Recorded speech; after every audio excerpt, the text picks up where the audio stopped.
בטורניר הטניס שולחן נערכו היום כמה משחקים. דוד אלטר הודח אחרי הפסד דרמטי לקובוב מאוקראינה, המדורג שלישי בעולם. אחרי מאבק צמוד של 5 מערכות, לעומתו השיג לירן גבע ניצחון בסיבוב הראשון ב4 מערכות מול אולודה אנילוגבה מניגריה. שליחנו לבייג'ין בני אורי שמע את גבע אחרי המשחק. בשבילי זה היה משחק ראשון באולימפיאדה.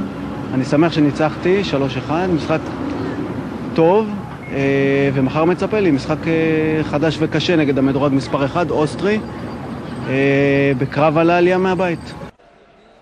ההשתתפות באולימפיאדת בייג'ין 2008 והגשמת החלום האולימפי, שזה למעשה השאיפה של כל ספורטאי לייצג את המדינה באולימפיאדה, הסתיים בהצלחה.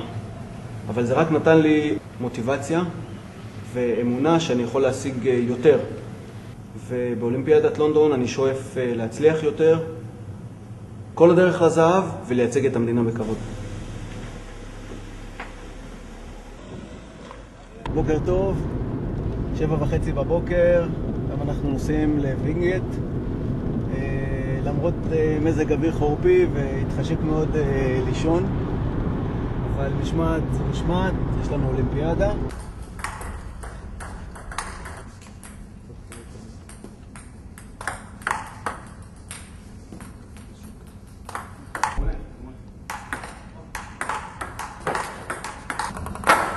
אתה שנייה, עושה כאילו את התנועה וטס למעלה. אחרי עוד אימון מצוין, עוד צעד בדרך לאולימפיאדה. עכשיו נלך לעבוד על הצד המנטלי, ריכוז, נחישות, מלחמה. 13. 1-1.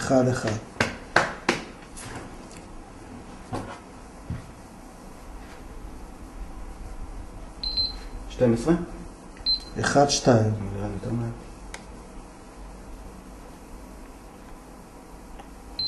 11. אנחנו באימון מנטלי, שהוא חלק בלתי נפרד במיוחד מספורט יחידני ומשחק יחידני.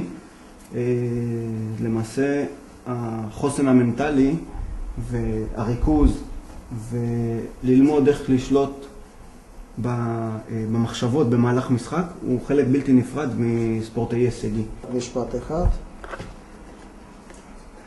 שאתה תלמיד טוב. זה אומר שהיה מורה טוב. זה אומר שהיה מורה טוב. אנחנו בדרך חזרה. היה אימון מצוין, עבודה מנטלית כמו שצריך. זה חלק בלתי נפרד מהעבודה השוטפת. עייף מאוד, רעב. היות ואני הרבה בדרכים, אני מאוד אוהב גם לשמוע מוזיקה.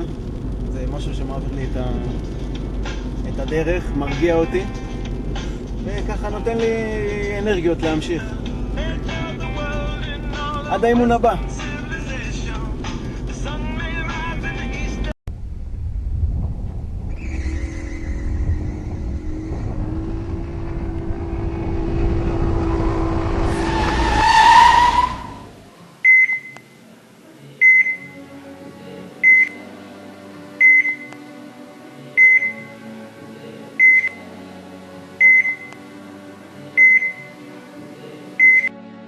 אני לירן גבע, אני בן 37 מרמת ישי. האמת, הסיבה שאנחנו מצלמים היום זה משהו שהתחיל לפני 14 שנה, בתאונת דרכים, משהו ששינה את החיים שלי מקצה לקצה. למעשה, כמו כל אדם שמנהל חיים נורמטיביים, עם צבא וטיול, פתאום מתעורר בבית חולים ומבין שהחיים שלו השתנו מקצה לקצה.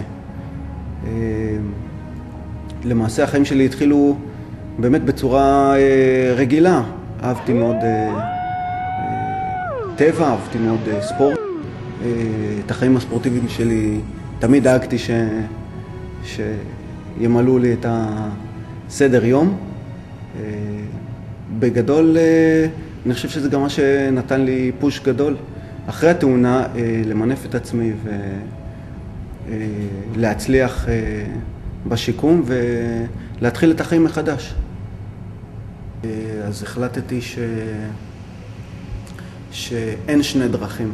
כאילו, הדרך האחת, אפשר להסתכל על זה ככה, דרך אחת זה להישבר וליפול, והדרך השנייה לקחת את עצמך לאסוף וללכת קדימה. סגרתי כמעט שנה בבתי חולים,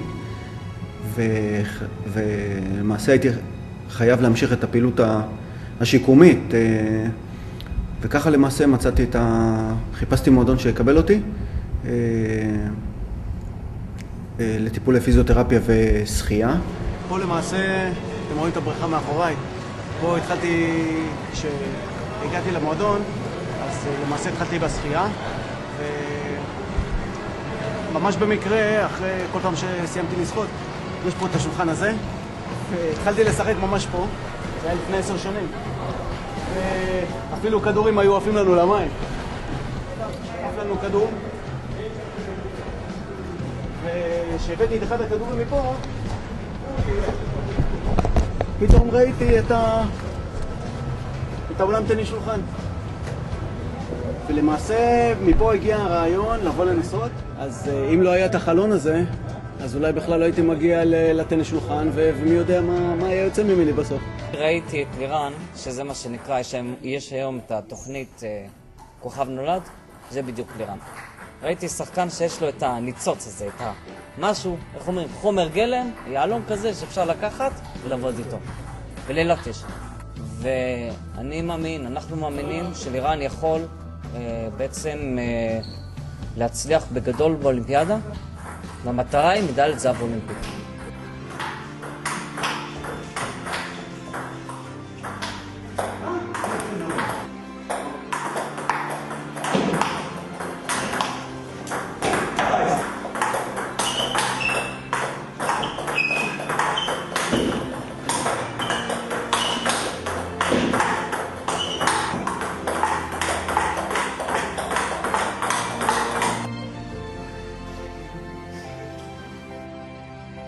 האהבה שלי לאופנועים התחילה עוד ממש לפני השחרור.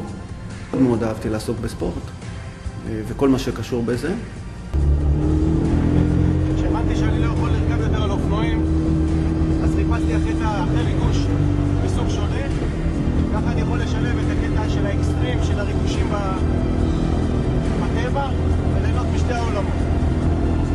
טבע ואדרנלין של טרקטורון. אין לו בטבע!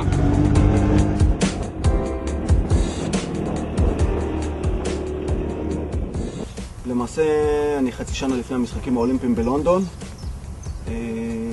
העבודה שעשיתי מאז אולימפיאדת בייג'ין, 4 שנים עברו, כמעט שיפרה לי את כל האלמנטים במשחק, ולכן גם הציפיות הן גבוהות יותר. לא שהתאכזבתי בבייג'ין, בבייג'ין זאת הייתה החוויה הראשונה האולימפית, טקס פתיחה, כפר אולימפי, כל החוויה האולימפית הזו. אני לא אשכח שנכנסתי לאולם פעם ראשונה, וואלה, רעדתי מרוב התרגשות, 3,000 איש, זה לא היה קיים בשום תחרות אחרת.